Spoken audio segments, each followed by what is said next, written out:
جس کا ذکر عبادت، جس کو دیکھنا عبادت، جس کے ساتھ ساتھ چلے حق، جس کی پاکی کا گواہ خود رسول خدا، جس کو ستانا نبی کو ستانا، جس کے جود و سخا پر آیت گواہ، جس کی طہارت کا اعلان حدیث قصہ، جس نے حالت رکوع میں کی زکات ادا، جو شب ہجرت تلواروں تلے سو گیا، جس پر ہو میری جان فدا، وہ ہے میرا مشکل کشا، میرا مولا علی۔ آج 13 رجب المرجب، وہ مبارک دن جب آغوش مصطفیٰ میں ابو تراب آئے، بندگان خدا کو خلیفہ، اہل ولا کو مولا،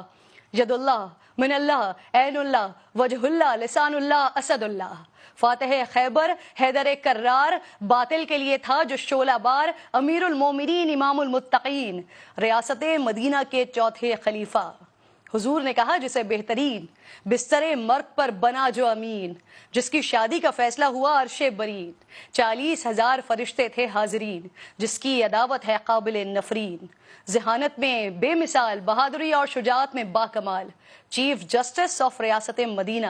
پروردہ آغوش مصطفیٰ، وارث علم الانبیاء، سپہ سالار لشکر مصطفیٰ، روحانیت کا شہنشاہ، عرب و عجم کا بادشاہ، ہر خاص و عام ان کے در کا گدا، جس نے بدر و احد جیسی سخت ترین جنگوں میں پرچم اسلام لہرایا۔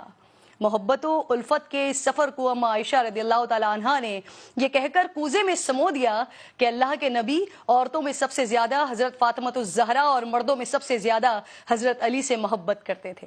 نبی پاک صلی اللہ علیہ وآلہ وسلم نے ریاست مدینہ کے ذریعے جس حقیقی فلاحی ریاست کی بنیاد رکھی تھی، مولا علی شیر خدا نے اپنے عہد و خلافت میں اسی روش کو بطور جاری رکھا۔ بطور امیر آپ نے کبھی دارالامارہ میں قیام نہیں کیا، بلکہ یہاں غربا کو رہائش دی اور خود اپنے کچے مکان میں ہی رہے۔ قومی خزانے سے، حکومتی خزانے سے ایک پائی اپنے اہل خانہ کے لیے یا اپنے لیے کبھی خرچ نہیں کی۔ کئی بار تو نوبت یہ آ گئی کہ کپڑے اور غذا خریدنے کے لیے آپ کو اپنی تلوار اور زرہ تک فروخت کرنی پڑ گئی۔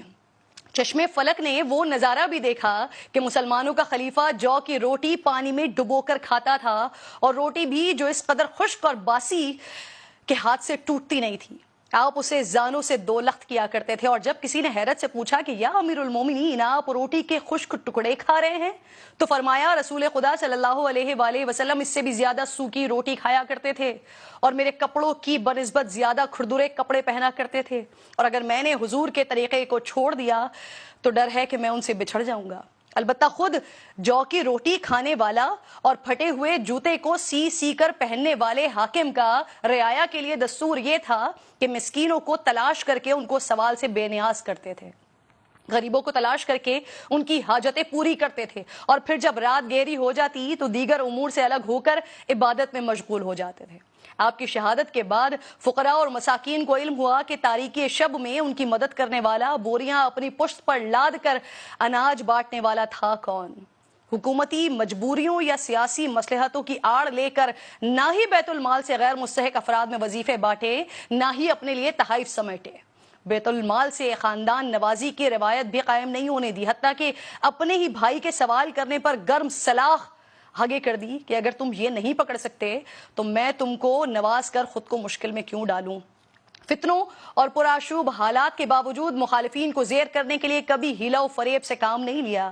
حکومتی اختیارات کو ذاتی انتقام کے لیے استعمال نہیں کیا، بہتان تراشی نہیں کی، کسی کو جرم سے پہلے سزا نہیں دی، کسی پر اس کام کا الزام نہیں لگایا جو اس نے کیا نہیں، اور سیاسی مصلحتوں کے پیش نظر مجرموں کو بھی کبھی معاف نہیں کیا۔ صوبے کی گورنری کے لیے اپنے خاندان اور قبیلے کو ترجیح دینے کے بجائے اہل افراد کی تقرریاں کی، خیانت کاروں کو عہدے سے دور رکھا، اور جنہیں منصب دیے ان کی کڑی نگرانی بھی کی، مواخذے بھی کرتے رہے۔ جس طرح دوسروں کے احتساب میں سخت تھے، ویسے ہی اپنے قانونی اور عدالتی معاملات میں بھی برابری کے قائل تھے۔ حاکم وقت اور امیر المومنین ہونے کے باوجود قاضی القضاء، جس کو موجودہ زبان میں چیف جسٹس کہا جاتا ہے، ان کے سامنے ایک عام فرد کی حیثیت سے جاتے تھے، بار بار طلبی پر حاضر ہوتے۔ قاضی امیر کے عہدے سے مروب نہیں ہوتا، اور امیر بھی فیصلہ اپنے خلاف آنے پر اسے خوش دلی سے قبول کرتے۔